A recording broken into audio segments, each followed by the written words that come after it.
گہری نسبت ہے، اور وہ شہداء کہ جنہوں نے مارچ کے اس مہینے میں اپنی جانوں کا نذرانہ پیش کیا، وجہ کیا تھی؟ وجہ یہ تھی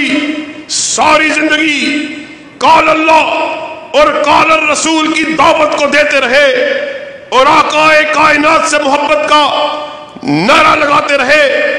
مگر ان کا نعرہ صرف نعرے تلک محدود نہیں تھا، انہوں نے عملی طور پر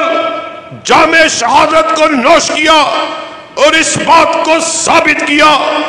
جس دھج سے کوئی مقتل میں گیا وہ شان سلامت رہتی ہے، یہ جان تو آنی جانی ہے، اس جان کی کوئی بات نہیں۔ وہ اس دنیا سے رخصت ہوئے، ان کی لحد سے یہ صدا آ رہی تھی، جو رکے تو کوہے گراتے ہم، جو چلے تو جہاں سے گزر گئے، رہے یار ہم نے قدم قدم تجھے یادگار بنا دیا۔ اور ایک اور شاعر کے بقول پھول دل دے کے نکھاریں گے رخ برگ گلاب، ہم نے گلشن کے تحفظ کی قسم کھائی ہے۔ اور ساتھیوں وہ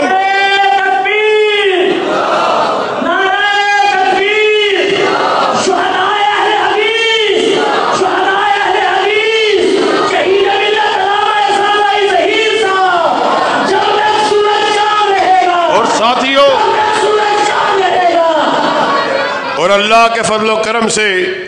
آپ سب لوگ اس بات سے اچھی طرح واقف ہیں کہ ہمارے شہداء، ہمارے اسلاف، ان کی دعوت کیا تھی، ان کا پیغام کیا تھا۔